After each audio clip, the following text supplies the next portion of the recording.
अब हमारे चैप्टर का हम लास्ट पार्ट इस वीडियो में कवर करेंगे। मेरे चैनल पे और बाकी इसके प्रीवियस पार्ट्स हैं इस चैप्टर के, आप जाकर देख सकते हैं। Minimal group paradigm experiments. Tajfel and his colleagues were interested in knowing the minimal conditions for intergroup behavior. Minimal group paradigm was developed to answer this question. British schoolboys expressed their preference for paintings by two artists, Vasily Kandinsky and Paul Klee. Children were told that it was an experiment on decision making. They know the groups in which they were grouped, Kandinsky group and Klee group. The identity of other group members was hidden using code numbers. The children then distributed money between recipients only by code number and group membership. देखिए हुआ क्या था इसमें, ताजफेल जो थे उनको ये देखना था कि इंटर ग्रुप बिहेवियर हमें कहाँ जाकर क्लियरली दिखने लगता है और क्या मिनिमम सबसे कंडीशंस होते हैं कि इंटर ग्रुप बिहेवियर हमें दिखने लग जाता है। इंटर ग्रुप हमने पहले के वीडियोस में डिस्कस करा था कि जहाँ पर हम अस भी जब हम खुद एक ग्रुप का पार्ट होते हैं वो इंटर ग्रुप होता है। तो ताजफेल को ये देखना था कि ऐसी कौन सी सबसे मिनिमम कंडीशंस कहाँ पर है जहाँ पर हम अपने आप को एक ग्रुप का पार्ट मानने लगते हैं, फिर उस ग्रुप से हमारी जो है वो कोहेसिवनेस थोड़ी सी स्टार्ट हो जाती है। उसके लिए उन्होंने simple minimal group paradigm experiment design किया और डेवलप करा। इसमें उन्होंने क्या करा कि दो आर्टिस्ट थे, वेसिली कंडेंस्की एंड पॉल क्ली। अब ब्रिटिश स्कूल बॉयज़ को उन्होंने अपने दो पेंटिंग्स रखी सामने एंड कहा कि आप चूज़ करो आपको कौन सी पेंटिंग अच्छी लग रही है। कुछ बॉयज़ ने वेसिली की पेंटिंग पसंद की, कुछ ने क्ली की पेंटिंग पसंद की और उनको उस तरीके से ग्रुप्स में उन्होंने डिवाइड कर दिया कि okay this group is for Wassily and this group is for Klee. और उनको ये नहीं रिवील किया गया कि ये एक्सपेरिमेंट क्यों कर रहे हैं। उनसे कहा गया कि ये एक्सपेरिमेंट जो है वो डिसीजन मेकिंग के ऊपर है ताकि ऑब्जर्वेशन जो है वो नेचुरल रहे और इफेक्ट उसका रिजल्ट जो है वो अफेक्ट ना हो। अब उन बॉयज़ को सिर्फ इस पॉइंट के अलावा कि वो कैंडिंस्की के ग्रुप के हैं या क्ली के ग्रुप के, इस चीज़ के अलावा उनको कुछ नहीं पता कि बाकी ग्रुप मेंबर्स के बारे में। सभी ग्रुप मेंबर्स की आइडेंटिटी जो है वो कोड नंबर से छुपा दी गई, तो उनको उनके नाम वगैरह कुछ भी नहीं पता। तो बेसिकली उनके बीच में सिर्फ एक कॉमन ग्राउंड बचा था, या तो वो क्ली के ग्रुप को बिलोंग करते थे या कैंडिंस्की के ग्रुप को बिलोंग करते थे। इसके अलावा उनको बाकी ग्रुप मेंबर्स के बारे में या तो अपने खुद के या दूसरे ग्रुप मेंबर्स के बारे में और कोई इन्फॉर्मेशन नहीं थी, क्योंकि उनकी इन्फॉर्मेशन को कोड नंबर से छुपा दिया था। ठीक है, अब उनसे कहा गया था कि आपको मनी डिस्ट्रीब्यूट करना है। दोनों ग्रुप्स के मेंबर्स थे और आपको मनी डिस्ट्रीब्यूट करना है। तो ये देखा गया कि जितने भी जो बॉयज़ थे उन्होंने अपने ही ग्रुप वालों को मनी पैसे दिए। ठीक है, मतलब पॉइंट हमने यहाँ इस्टेब्लिश करा कि जितने भी ग्रुप के जितने भी बॉयज़ थे, बच्चे थे, उन्हें दूसरे ग्रुप मेंबर के बारे में कुछ नहीं पता, ना पास्ट ना फ्यूचर ना कुछ भी नहीं, उनका नाम तक नहीं पता, उनकी आइडेंटिटी तक कोड नंबर से छुपा दी थी। सिर्फ इतना पता था कि यार ये एक पेंटर की पेंटिंग को पसंद करते ये वाला ग्रुप और ये दूसरा ग्रुप दूसरी पेंटर की पेंटिंग को पसंद करते, क्ली का ग्रुप और कैंडिंस्की का ग्रुप। और सिर्फ उस एक सिंगल बेसिस, मतलब इतना सिंपल और फ्लिम्जी सा क्राइटेरिया कि बस एक पेंटिंग पसंद आ गई कि अच्छा ये पेंटिंग या वो पेंटिंग, उस फ्लिम्जी से क्राइटेरिया के बेसिस पर जब वो ग्रुप्स क्रिएट किए गए तो देखा गया कि ग्रुप के मेंबर्स ने अपने ही ग्रुप वालों को पैसे डिस्ट्रीब्यूट करे। इसका मतलब जो जितने भी बच्चे जिनके साथ एक्सपेरिमेंट किया गया था उन्होंने सिर्फ अपने ग्रुप मेंबर्स के अमंगस्ट पैसे डिस्ट्रीब्यूट करे। तो ये था मिनिमल ग्रुप पैराडाइम एक्सपेरिमेंट्स, यानी कि कितनी मिनिमम कंडीशंस चाहिए होती है जब इंटर ग्रुप बिहेवियर दिखना शुरू हो जाता है। हमें ये दिखना शुरू होता है कि हमारा ग्रुप है ये तुम्हारा ग्रुप है, उस बिहेवियर के सबसे मिनिमम कंडीशंस क्या होते हैं। और यहाँ पर हमने इस्टेब्लिश करा कि नाम पता नहीं, हिस्ट्री पता नहीं, कुछ पता नहीं, आइडेंटिटी पता नहीं, और सिर्फ एक मिनिमम फ्लिम्जी सा क्राइटेरिया कि कौन सी पेंटिंग पसंद आई, उसके बेसिस पर ही उन्होंने इंटर ग्रुप और आउट ग्रुप बिहेवियर दिखाना शुरू कर दिया। अब हमारा लास्ट टॉपिक जो है influence of group on individual behaviour. हमें ये पता है कि जब हम एक सोशल सिचुएशन में होते हैं तो हमारे ऊपर उसका इन्फ्लुएंस 100% आता है, हमारी परफॉर्मेंस पे, हमारे बात करने के तरीके पे, हमारे बिहेवियर पे। और वो क्या इन्फ्लुएंस आता है, ऐसे दो सिचुएशंस होते हैं। देखो, या तो ऐसा होता है कि कोई है जो अकेले परफॉर्म करता है, ओके, और अगर दूसरों की प्रेजेंस में मतलब देखो, एक है कि N individual performing an activity alone in the presence of others, मतलब दूसरों के सामने, जैसे कोई है जो स्टेज पे जाके गाना गा रहा है और पूरी ऑडियंस बैठी हुई है, जिसे बोलते हैं सोशल फैसिलिटेशन। और एक है an individual performing an activity along with the others as a part of a larger group, social loafing, मतलब एक पूरा कॉयर है, 10-15 बच्चे मिलकर एक साथ गाना गा रहे हैं। दो कंडीशंस हो गई, या तो एक इंडिविजुअल अकेले सिंग कर रहा है स्टेज पे जाके पूरी ऑडियंस के सामने, दूसरी कंडीशन 10-15 और बच्चों के साथ वो कॉयर में गाना गा रहा है। अब ये क्या होता है, देखो सोशल लोफिंग में ऐसा ये रिसर्च के थ्रू सजेस्ट किया गया है कि सोशल लोफिंग जो है, ठीक है, research suggest that presence of others leads to arousal and can motivate individuals to enhance their performance if they are already good at solving something. This enhancement occurs when a person's efforts are individually evaluated.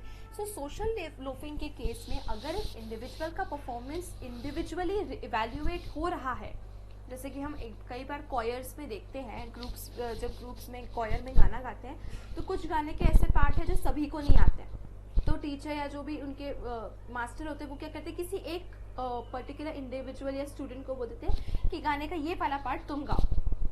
उस case में वो भले ही individual जो है वो सबके साथ गा रहा है, ग्रुप में कॉयर में गा रहा है, लेकिन उसका परफॉर्मेंस एक लेवल पे आकर इंडिविजुअली इवेल्युएट हो रहा है, इंडिविजुअली उसका परफॉर्मेंस हाईलाइट हो रहा है.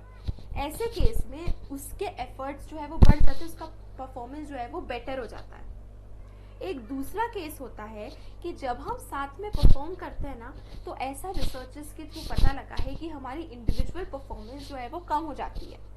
क्यों, ठीक है, जिसे हम बोलते हैं सोशल लोफिंग. इस फिनोमेना को social loafing is a reduction in individual effort when working on a collective task, that is one in which outputs are pooled with those of other group members.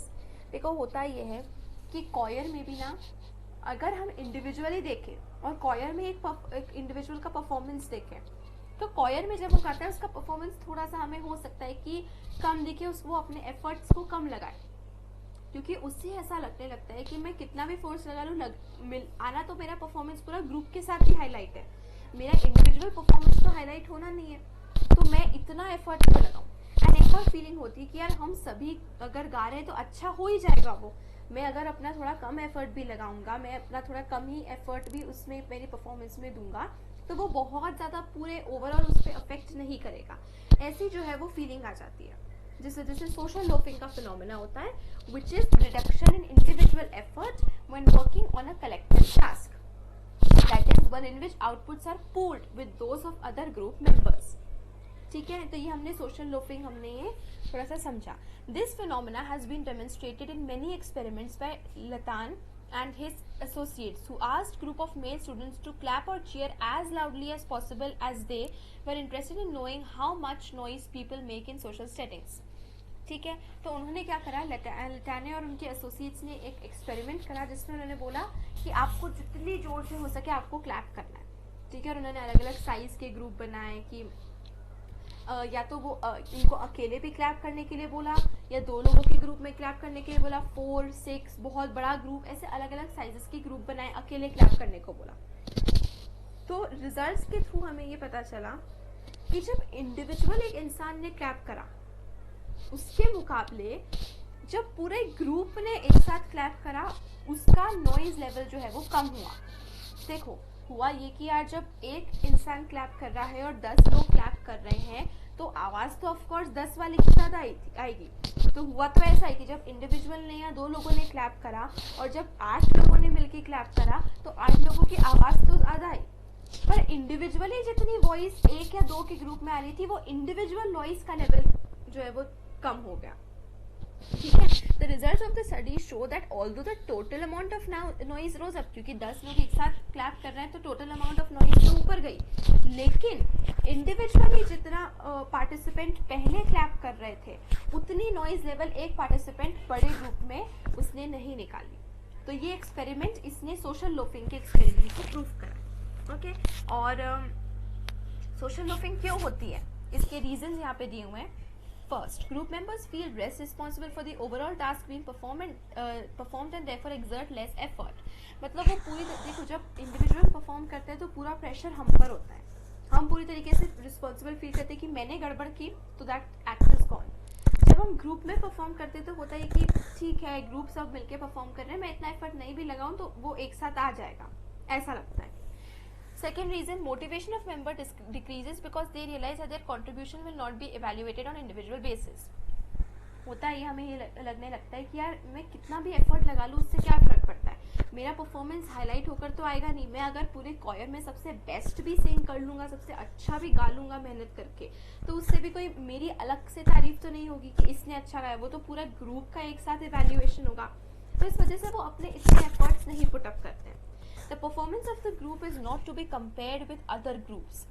ऐसा भी होता है, ठीक है, एक group के परफॉर्मेंस को दूसरे ग्रुप के परफॉर्मेंस के साथ नहीं कंपेयर करना चाहिए। There is an improper coordination और नो कोऑर्डिनेशन अमंग मेंबर्स। अगर मेंबर्स के बीच में कोऑर्डिनेशन प्रॉपर नहीं होता तो इस वजह से भी सोशल लोफिंग का फिनोमेना होता है कि इंडिविजुअल जो है वो एफर्ट इन लगाता है कि यार ग्रुप में कुछ जम तो रहा ही नहीं है, मैं अच्छा गा के अलग क्या कर लूंगा, कोऑर्डिनेशन ही नहीं है ग्रुप में। तो इस वजह से भी belonging to the same group is not important for members, it is only an aggregate of individuals. वो लोग ऐसा सोचते हैं कि यार मतलब उनको ऐसा लगता है कि मैं ग्रुप में हूँ तो क्या हुआ, हूँ तो मैं एक इंडिविजुअल ना, मतलब वो अपने आप को मानते हैं कि एक ग्रुप का इंपॉर्टेंट मेंबर ना मान के वो समझते हैं कि सभी अलग अलग इंडिविजुअल्स मिलके साथ आए। मतलब वो अपने आप को एक सिंगल सोशल यूनिट ना देखकर एग्रीगेट देखते हैं कि एक कलेक्टिव, वो देखते हैं कि अलग अलग इंडिविजुअल्स आके कलेक्ट हुए हैं।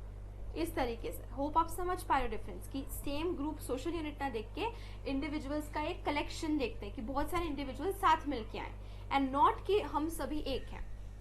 सोशल लोफिंग कैसे रिड्यूस कर सकते हैं हम? Making the efforts of each person identifiable. अगर हम एक एक पर्सन के एफर्ट्स को हाईलाइट करें, इवेल्युएट करें उसको इस तरीके से कि हर पर्सन का वो जितना परफॉर्मेंस दे रहा है वो हाईलाइट हो जाए, उससे मेंबर्स जो है उनको एनकरेजमेंट मिलेगा। Increasing the pressure to work hard, making group members committed to successful task performance.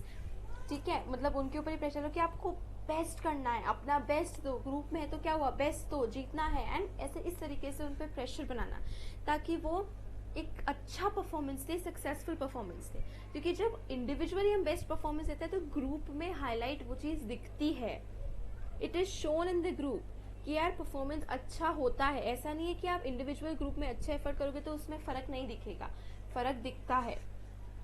Increasing the apparent importance और वैल्यू ऑफ अ टास्क, यानी छोटा से छोटा टास्क भी है तो उसकी इंपॉर्टेंस बढ़ाना थोड़ी सी, उसको थोड़ी ज़्यादा है, क्योंकि अगर ऐसा लगता है कि टास्क इतना इंपॉर्टेंस नहीं है तो फिर इंडिविजुअल्स उसको इतना सीरियसली नहीं लेते हैं। Making people feel that their individual contribution is important, वही बात कि वो अपना इंडिविजुअल जो दे रहे हैं उससे भी ग्रुप के पूरे परफॉर्मेंस पे इफेक्ट पड़ता है। और strengthening group cohesiveness which increases the motivation. तो अगर हम ग्रुप की कोहेसिवनेस, टुगेदरनेस, बिलोंगिंगनेस की जो फीलिंग है उसको स्ट्रेंथन कर देते हैं तो उससे क्या होता है कि मोटिवेशन मिलता है कि ये मेरा ग्रुप है, मुझे मेरे ग्रुप के लिए बेस्ट देना है, तो वो सक्सेसफुल परफॉर्मेंस देता है। The last part is group polarisation. Group polarisation is a decision is to be taken. देखो, कोई भी इंपॉर्टेंट डिसीजन जो होते हैं वो कई बार इंडिविजुअल्स ना देके ग्रुप्स में दिए जाते हैं, ठीक है। ये बात हम देखते हैं कि बड़ी बड़ी आज भी जो गवर्नमेंट है वो ऐसा नहीं कि may be prime minister head of the government है, लेकिन वो डिसीजन जो है वो अकेले नहीं लेते हैं, वो अपने पूरे यूनियन ऑफ मिनिस्टर्स से कंसल्ट करके, डिस्कस करके, पार्लियामेंट में वोटिंग होती है, तो इंपॉर्टेंट डिसीजन जो है वो ग्रुप मेंबर्स लेते हैं, इंडिविजुअल नहीं लेते हैं, ठीक है। और ऐसे इंपॉर्टेंट डिसीजंस का ग्रुप डिसीजन लेना ज़्यादा ही बेहतर है, लेकिन we have also seen that when groups take decisions there is a fear of phenomena group think जैसा फिनोमेना भी जो हम पहले वाले वीडियोस में डिस्कस कर चुके हैं, जो कि एक काफ़ी डेंजरस फिनोमेना है, वो भी हमें देखने को मिलता है। ग्रुप्स एक और टेंडेंसी शो करते हैं जिससे बोलते हैं ग्रुप पोलराइजेशन। ये ग्रुप थिंक से अलग है। ग्रुप पोलराइजेशन कैसे? It has been found that groups are more likely to take extreme decisions than individuals alone. ठीक है, एग्जाम्पल यहाँ पे हम डिस्कस करते हैं। Suppose there is an employee who has been caught taking bribe or engaging in some other unethical act. Her or his colleagues are asked to decide on what punishment she or he would be given. They may let him go scot-free or decide to terminate his services instead of imposing a punishment which may be commence commensurate with the unethical act he or she had engaged in. Whatever the initial position in the group, this position becomes much stronger as a result of discussions in the group. This strengthening of the group's initial position as a result of group's interaction and discussion is referred to as group polarization. ठीक है, होता क्या है यहाँ पर उन्होंने एक example दिया है, सिंपल सा एग्जाम्पल कि एक एम्प्लॉय ने कुछ ब्राइब वगैरह ली है, बहुत ज़्यादा नहीं, एक छोटे से अनएथिकल एक्ट में उसको पकड़ लिया गया है.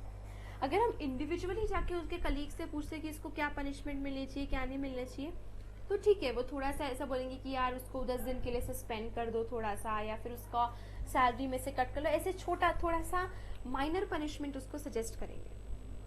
लेकिन अगर हम उनको 10-15 मिनट डिस्कस करने दें ग्रुप में कि इसको क्या पनिशमेंट दी जाती है, एंड उसके बाद जाकर उनसे डिसीजन पूछे कि इसको कैसी पनिशमेंट देनी चाहिए, तो हम देखेंगे कि पहले जो इंडिविजुअल जैसी पनिशमेंट दे रहा था, उससे ग्रुप डिस्कशन के बाद वो पनिशमेंट जो है वो और भी ज़्यादा स्ट्रिक्ट हो गई है. और ऐसा क्यों होता है, इसका रीज़न क्यों है, क्यों ऐसा होता है कि एक्सट्रीम पोजीशंस लेते इंडिविजुअल पोजीशन के बेसिस पे. मतलब आप इंडिविजुअली अगर आप कोई रूल दे रहे हो या रिजल्ट दे रहे हो और उसकी बजाय आप ग्रुप में कुछ वो दे रहे हो, तो आपकी पोजीशन इतनी एक्सट्रीम तक क्यों चली जाती है. उसका रीज़न क्या है, उसका रीज़न ये है कि जब हम एक जैसा सोचते हैं, ठीक है, ग्रुप में हुआ कि हमें भाई सबको पता है कि उस एम्प्लॉय ने एक अनएथिकल एक्ट करा है, एक गलत काम करा है, ये बात तो सबको रियलाइज हुई है. फिर जब वो लोग आपस में आके डिस्कस करते हैं और उनको लगता है कि यार सभी मेरे जैसा सोचते कि उन्होंने गलत किया है, तो फिर इनिशियली उनकी पोजीशन जो थी उससे वो लोग स्ट्रिक्ट हो जाते हैं. In the company of like minded people you are likely to hear newer arguments favouring your points. ये तो सबको पता है कि वो गलत है, ठीक है, उसको ब्राइब नहीं लेना चाहिए था, लेकिन ब्राइब क्यों नहीं लेना चाहिए था, उसके और भी आपको नए नए आर्ग्यूमेंट्स पता चलेंगे.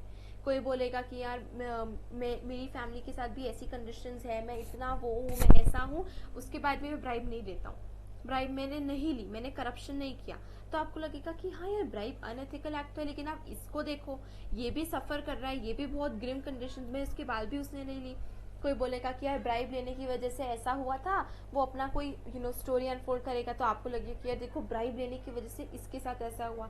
तो भले ही वो एक्ट इतना मेजर ना हो कि माइनर एक छोटी ब्राइब ली हो, कुछ ऐसा हो, लेकिन जब आप अपने ही फेवर में नए नए आर्ग्यूमेंट सुनते हैं ना, तो हमारा और भी ज़्यादा उस चीज़ में इन्वेस्टमेंट होता जाता है, हमारे इमोशंस का, हमें वो और भी ज़्यादा लगने लगता है कि हाँ this is right right right right. इस तरीके से हमारा उसके इस डिसीजन के टूवर्ड्स हमारा जो है वो नेचर, थोड़ा सा बिहेवियर चेंज हो जाता है.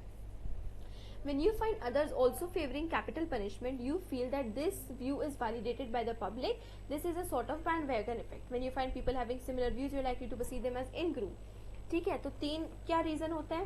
पहला तो ये रीज़न होता है कि जब हम नए नए आर्ग्यूमेंट सुनते हैं. दूसरा रीज़न होता है कि जब हम और लोगों से ऐसे समझते हैं कि यार वो भी हमारे इस हमें फिर पनिशमेंट दे रहे हैं और वो हमारे इस पनिशमेंट से एग्री कर रहे हैं, तो हमें लगता है कि यार सभी लोग इस पनिशमेंट से एग्री कर रहे हैं. बैंड वैगन इफेक्ट पता है ना, कि भेड़ चाल के साथ चलना. बैंड वैगन मतलब भेड़ चाल के साथ जो सब कर रहे हैं वो सही वही करना. तो हमें लगने लगता है कि हमारे पनिशमेंट से ही सभी को ऐसा लगता है कि सब जैसा हम सोच रहे हैं सभी वैसा सोच रहे हैं, अगर वो कुछ लोग भी हमारे पॉइंट को वैलिडेट कर देते हैं. और तीसरा रीज़न होता है कि जब वो हमारे जैसे हमने पढ़ा था कि ग्रुप फॉर्मेशन क्यों होते हैं, सिमिलैरिटी हमने पढ़ा था कि एक उसमें वो भी रहता है कि जब हमें एक सिमिलर ग्राउंड मिल जाता है कि हमारे इंटरेस्ट मिलते हैं, तो क्विकली ग्रुप फॉर्म हो जाते हैं, क्योंकि वो कंसिस्टेंट रिलेशनशिप्स रहती है. हमने ये पढ़ा था, इफ़ यू रिमेंबर. तो इसी तरीके से कि जब ऐसा होता है कि लोग हमारे डिसीजन को फेवर करने लगते हैं, हमारे साथ अग्री करने लगते हैं, तो हम एक इन ग्रुप जैसा समझने लगते हैं कि ये हमारा ग्रुप है. हम क्विकली उनके साथ ग्रुपिंग हो जाते हैं, और इस वजह से हमारा जो इनिशियल पोजीशन है उससे हम और ज़्यादा स्ट्रिक्ट डिसीजंस लेते हैं. इसी के साथ हमारा चैप्टर 7 टर्म 2 साइकोलॉजी का लास्ट चैप्टर ख़त्म हो चुका है. आपको बाकी के चैप्टर्स का समझना है तो प्लीज़ मेरे चैनल पर जा सकते हैं, डीमिस्टिफाई, उस पर जाकर आप बाकी चैप्टर्स का समझ सकते हैं. मैं इस चैनल पर ह्यूमैनिटी स्ट्रीम के सारे चैप्टर्स टर्म 2 का एक्सप्लेनेशंस अपलोड करूंगी. History, political science, painting, English, psychology and more subjects आप जाकर इस चैनल पर देख सकते हैं.